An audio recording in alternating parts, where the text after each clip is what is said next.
Ok. T'as vu sauter toi alors beaucoup là dans la bordure là? Ouais. Donc si tu mets des choses qui sont opposées, il n'y a pas forcément d'intérêt. Et tout mélanger ensemble, c'est jamais bon. Il y a 300 grammes de bouillettes sur cette canne.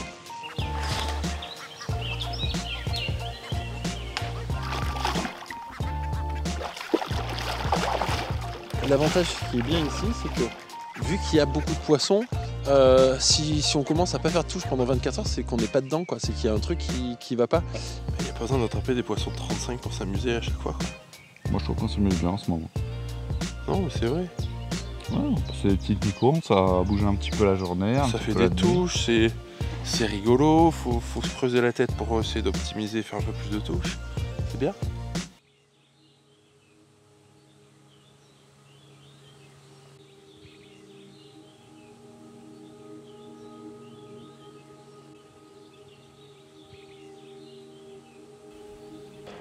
Celle-ci, on va mettre que de la bouillette dessus. Il y a plein de poissons blancs là, qui sont dans les herbes ou comme ça. Donc, on va vraiment mettre une bouillette sélective sur les deux cannes là. Et après, au milieu, on fera un amorçage beaucoup plus attractif du pelé, des bouillettes solubles pour vraiment essayer d'attirer du monde et voir si les carpes elles viennent au milieu de tout ça pour virer tout le monde et pour venir manger, quoi.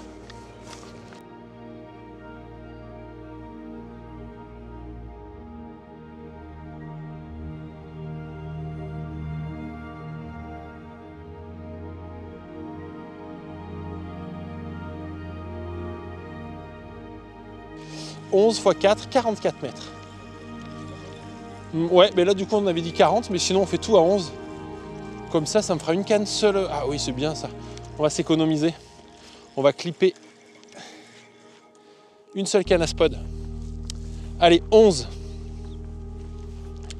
Tu vas voir. On va essayer de faire ça bien.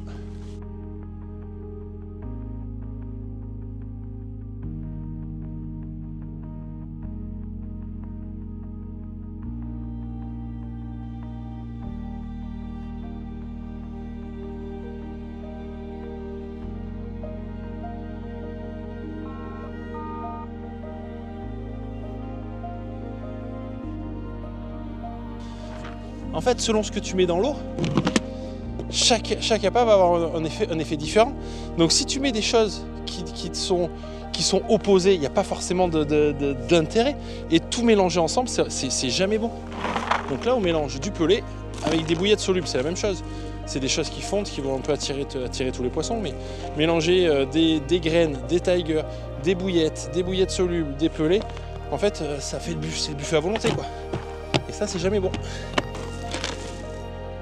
Donc les bouillettes solubles fondent, le pelé fond. Donc là on est sur quelque chose qui sera mangé par tous les poissons.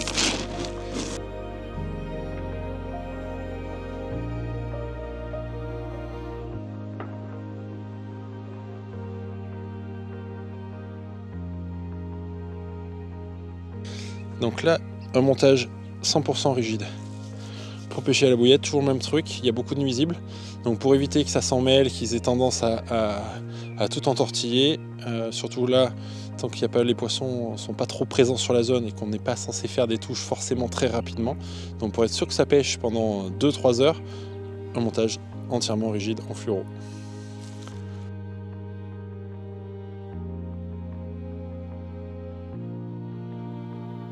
Première nuit de passer, ça peut être trop mal par rapport, on pouvait même s'attendre à pire.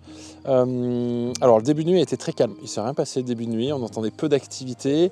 Dans la nuit ça bougeait un petit peu plus, on entendait sauter quelques poissons dans la bordure et il y a vraiment eu un pic d'activité comme très souvent sur le matin. Donc 4 poissons ce matin entre 6h et 8h. C'est souvent les créneaux qui reviennent, le lever du jour le matin. C'est souvent des périodes qui sont propices à faire des touches. Voilà, c'est vrai que c'est pas l'euphorie non plus au niveau des touches. Fallait s'y attendre quand même. Hein. On a passé une semaine avec des températures entre 20 et 29 degrés jusqu'à avant-hier. Et là, on se retrouve avec un 13-14 degrés maximum. Donc moins 10-15 degrés de moins en 24 heures. Donc ça, c'est vraiment des conditions que les poissons n'aiment pas. Un vent du nord glacial. Les poissons n'aiment pas. Le pêcheur n'aime pas trop non plus. Ouais, mais bon, on s'adapte. On n'a pas trop le choix. Hier, quand on est arrivé, on a vu bouger quelques poissons. comme s'ils étaient encore en train de frayer dans les herbiers. Bon, bien sûr, depuis, on n'a absolument rien vu. Je pense effectivement que les poissons avaient commencé à frayer et risquent d'avoir été coupés pendant la fraie. Donc pareil, c'est des choses qui ne sont pas terribles. On le voit aussi au niveau des résultats et des différentes approches qu'on a mis en place. Du coup, on a mis une approche en place, quelque chose de très attractif, donc un mélange de pelés et de bouillettes solubles pour vraiment avoir quelque chose qui travaille vite, qui soit très attractif sur tous les poissons. Et ce type d'amorçage fonctionne très bien à condition que les poissons soient en période d'alimentation ou soient euphoriques. Bon, on se rend compte que c'est vraiment pas l'approche qui a bien fonctionné. Sur ce coup-là, on a pu essayer. Il y a pas mal de poissons blancs qui, eux, sont sur le coup. Par contre, les carpes ne sont pas assez actives pour venir s'alimenter sur ces zones. On n'a pas fait de touche sur ce coup. La seule touche qu'on fait, c'est sur un zig, donc 3 mètres au-dessus. Donc, des poissons qui viennent rôder par curiosité autour de cette activité de poisson blanc. On avait une canne qui est dans le coup depuis hier soir. Celle-ci n'a pas fait de touche. Donc les seules touches qui ont été faites, c'est sur des tout petits spots à la bouillette. Donc à la bouillette justement pour éviter les indésirables. Donc on met des bouillettes justement, pas des bouillettes solubles, pas des bouillettes qui travaillent très, très rapidement, au contraire des bouillettes qui ne vont être mangées que par les carpes, et en mettant 3 bombes de bouillettes et la canne bien précise dessus. Voilà, on a déclenché les touches de cette manière-là. Donc c'est souvent lorsque les poissons sont pas en grosse période d'alimentation, mais ça permet effectivement de déclencher les touches. L'autre chose aussi qu'il faut faire attention, c'est de ne pas pêcher dans trop d'eau, surtout dans ces débuts de saison, surtout avec des barrages de ce type-là, ces barrages de plaine qui en début de saison ont souvent tendance à être pleins, où les bordures sont magnifiques à pêcher, sont remplies de bouffe pour les poissons. Donc là, on a les herbiers qui avancent de 10-15 mètres partout. Donc forcément, les poissons se tiennent là et ils auraient peu de raison de se tenir dans les 10-12 mètres d'eau en plein milieu. Donc voilà, là, on concentre la pêche sur les 0,5 mètres de profondeur maximum. Au-delà, ça ne veut pas dire qu'il n'y a pas de touche à faire, mais si on ne fait pas de touche dans les premiers mètres vers le bord, il y a peu de chances qu'on en ait plus au loin. Et c'est vrai que les poissons qu'on voit sauter sur les berges en face, sur les bordures, sont en général limités sur les 50 premiers mètres, même si on a vu monter quelques poissons en plein milieu, mais ça risque plus d'être des poissons en déplacement. Après, ça c'est commun vraiment à tous les endroits, tous les types d'eau. On sous-estime tout le temps, enfin on sous-estime, on ne fait pas toujours attention à l'importance de la position des cannes, à l'importance d'un fil dans l'eau, où on s'en rend compte, c'est lors des compétitions, et là on l'avait bien vu pendant les quelques compétitions qui ont lieu sur ce lac. Lorsque plus le niveau va baisser, moins il y aura d'herbe dans l'eau, plus ça sera flagrant. Lorsque le niveau va baisser, donc du coup, dès qu'on va avoir, et ça c'est vrai que c'est de manière générale, dès qu'on a trop de fil dans l'eau, c'est vraiment quelque chose qui effraie les poissons. Donc le jour où les poissons, toujours pareil, sont euphoriques, ont très faim, ils s'en foutent, hein, ils vont venir manger entre les fils. Par contre, le jour où les poissons sont un peu plus tatillons, des fils dans l'eau, c'est jamais très bon. Donc du coup, il faut vraiment éviter de surcharger la zone en fil dans l'eau, en canne à pêche. Des fois, il vaut mieux enlever des cannes, mettre moins de cannes dans l'eau, et ça permet de faire plus de touches que de multiplier les cannes. C'est pour ça que là, on a vraiment séparé les deux coups, même si en plus on pêche pas loin, hein, on pêche à moins de 50 mètres, donc ça fait moins de fil en travers dans l'eau. Donc là, on a vraiment les deux cannes qui sont sur le coup à droite, et deux cannes qui pêchent au spot, mais vraiment la canne sur la bordure le plus loin sur la gauche. Il faut essayer de disposer les cannes pour que les unes ne gênent pas les autres, et pour que les poissons ils aient moins ce sentiment de se trouver au milieu d'une toile d'araignée. Quelles sont les prochaines étapes du coup pour toi? Est-ce que tu vas remettre des bombes avant la nuit? Oui, là, il est alors déjà 17h, donc... Il y a deux choses. Là, après, c'est des choix stratégiques à faire. On continue comme ça. Pour moi, il y a peu de chances que les poissons changent de comportement. La météo ne va pas changer. Et finalement, le petit pic d'activité, donc ça, c'est le matin, donc ça c'est évident, mais ça coïncide aussi au moment où on avait l'impression qu'il y avait un petit redout à ce moment-là. Ouais, c'est vrai, c'était tout ce matin. Ouais. La pluie s'est mise à tomber, il y avait un petit redout, et c'est vraiment le pic d'activité qu'il y a eu. Après, c'était une touche par-ci, par-là, toutes les 3 à 4 heures. C'est pas non plus très... On ne peut pas dire que les poissons sont en train de s'alimenter comme des fous, quoi. Du coup, oui, on peut continuer d'amorcer en se disant, voilà, peut-être que les poissons vont se mettre à manger. Bah, tiens, il y a un poisson qui est monté, je ne suis même pas sûr que ce soit une carpe qui est montée 10 mètres derrière le coup là. En continuant comme ça, oui, on risque qu'il n'y ait rien qui change, on va continuer à faire nos quelques touches, donc ça sera pas mal. Après, si on est dans le but d'optimiser les touches, ben, la stratégie qui a le mieux marché, c'est de mettre 3 bombes précisément et de mettre la canne dedans. Donc, si on veut augmenter le nombre de touches, on fait ça sur les 4 cannes. Est-ce que c'est ce qu'on veut faire aussi? Est-ce qu'on veut confirmer que les poissons ne vont pas rentrer dans l'amorçage? Après, ça va être des choix qu'on va faire ce soir. On a aussi la possibilité de pêcher, on a vu bouger quelques poissons sur la bordure là-bas, mettre une canne sur un pic avec 3 bombes sur la zone là-bas pour essayer de faire 1 ou 2 poissons sur une zone qu'on n'a pas encore pêchée. Regardez une des cannes de droite sur le coup. Ouais, c'est possible que là, bon, de toute façon, le zig, la nuit, on va l'enlever. Alors, il nous a quand même déclenché les... Heureusement qu'on l'avait mis aujourd'hui parce qu'il nous a déclenché quand même une touche de carassa, ça évite de s'endormir. Une carpe, une belle carpe. Et l'autre départ qu'on n'a pas arrêté, où il y a de fortes chances que ça soit un silure qui ait soit gobé directement le zig, soit gobé le petit gardon qui lui-même avait attrapé le zig avant. En tout cas, on ne saura jamais ce que c'était. Mais oui, on ne va pas laisser 2 cannes sur ce coup-là pour la nuit, si on veut augmenter le nombre de touches. Donc pareil, il y a aussi ces branches dans l'eau, cette sortie de baie qui peut faire des touches en mettant juste une poignée de bouillette à 15 mètres du bord sans faire trop de bruit de vent, ou de mettre la canne sur la bordure en face, c'est pas mal aussi ça. Ouais, à côté de mon bivy, comme ça je vais te réveiller en premier. Ouais, comme ça tu iras sur la canne, ça ira sortir la carpe. On est bon? Bon plan. On avisera avant la nuit, c'est ça? Ouais, après l'apéro et avant la nuit. Ouais, exactement.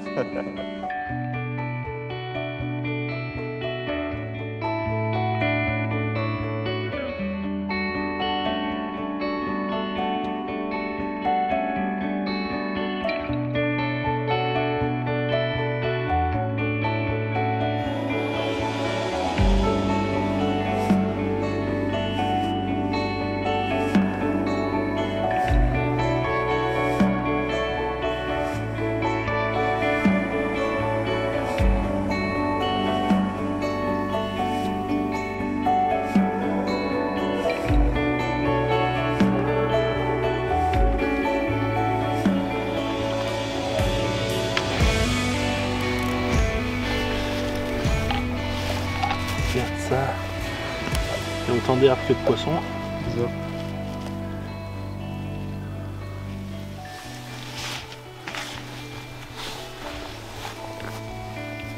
Un petit bébé.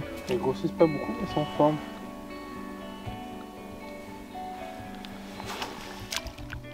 Les premières 24 heures avaient été assez calmes, on avait vu des choses, on a réajusté hier soir pour essayer de faire un petit peu plus de touches. Donc en fait c'est vrai que ça s'est passé comme sur le plan. On avait vu que dès qu'on mettait à manger quelque chose d'un peu trop attractif, on attirait un petit peu trop le poisson blanc. Donc du coup on a fait des spots à la bouillette pure, avec des bouillettes justement qui ne sont pas mangées par les poissons blancs. Et effectivement hier soir quand on a mis ça en place, donc 3 bombes par canne, les 4 cannes sont parties avant minuit, hein. Donc du coup c'était déjà très bien. Alors après c'est vrai qu'on a un peu dormi, on a profité un peu pour se reposer, c'était pas le but de faire un score absolument énorme. Donc du coup ce matin, depuis qu'on a retendu les cannes, ça se passe parfaitement bien. On a dû enchaîner 5-6 poissons depuis 7 heures ce matin, quoi. En 3-4 heures de pêche. Donc là on voit vraiment les différences. C'est vrai que les cannes qui sont au spot avec uniquement des bouillettes, vu que c'est des spots qu'on entretient un petit peu à chaque fois qu'on relance, on remet 2-3 bombes de bouillettes, mais les carpes elles ont vraiment pris de l'habitude de venir s'alimenter là et on fait que des carpes sur ces zones là.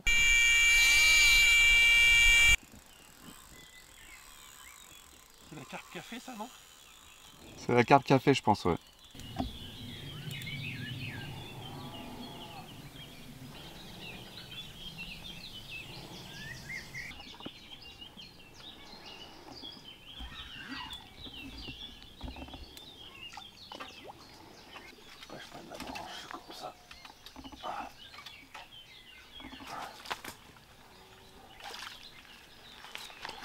Bon, au moins les montages, ils piquent bien parce que, vu le bordel que c'est, elle s'est pas décrochée.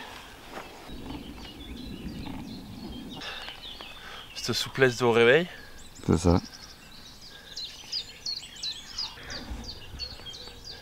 le coup au pelé qui justement les premières 24 heures donnait que des poissons blancs. On a vu dès qu'on mettait une petite bouchée, on faisait un carassin, une brème, on se faisait grignoter, voilà, il y avait des poissons. Le seul poisson qu'on fait hier, c'est 3 mètres au-dessus en pêchant au zig.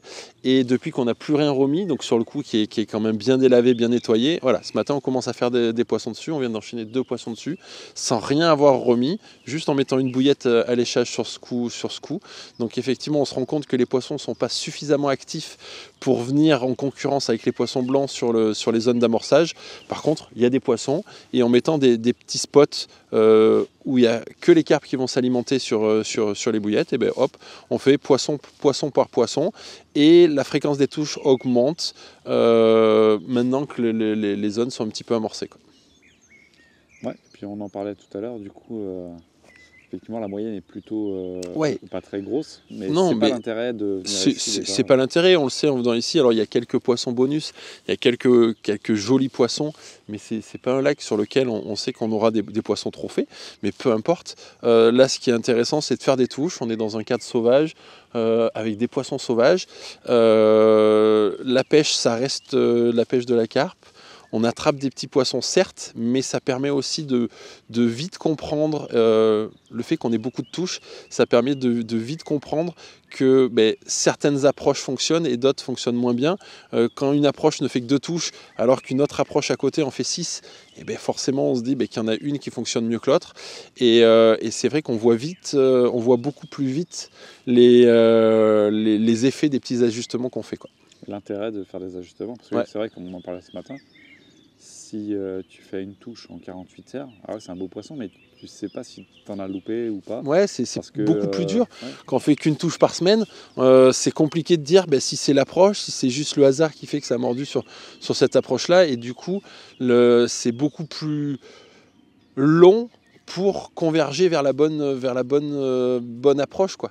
Là, la fréquence des touches fait que une mauvaise approche fera 2-3 poissons, une bonne approche en fera 10. Et ça, en 24 heures, on s'en est vite rendu compte, quoi. On n'est pas là pour faire une semaine pour traquer un gros poisson. On avait 30 heures de pêche, 30-36 heures de pêche. Le but, c'était quand même d'avoir des touches. Donc, c'est ce qui s'est passé. On a dû faire une bonne quinzaine de touches sur cette période-là. Donc, parfait, quoi. Ouais, on ne s'est pas ennuyé. Non, pas le temps. Ni le jour, ni la nuit. Ouais, exactement. Ouais, c'était bien. Bonne session, Matt. Merci. Parfait. C'est bien amusé, c'était cool. Grave. Du coup, c'est vrai qu'on est passé assez vite sur les montages. On en a parlé vite fait, mais ça sera le sujet d'une petite vidéo supplémentaire où on expliquera pourquoi on utilise ce type de montage dans cette situation-là. Ça ne veut pas dire que c'est le meilleur montage passe-partout, mais que sur cette situation-là, on vous donnera toutes les explications pourquoi on est parti sur ce type de montage. Et puis on se retrouve bientôt pour une nouvelle vidéo. Je crois que la prochaine, ça sera sur une compétition. Donc quelque chose encore différent. Donc n'hésitez pas à vous abonner sur la chaîne YouTube, sur les différents réseaux. Et on se retrouve très bientôt.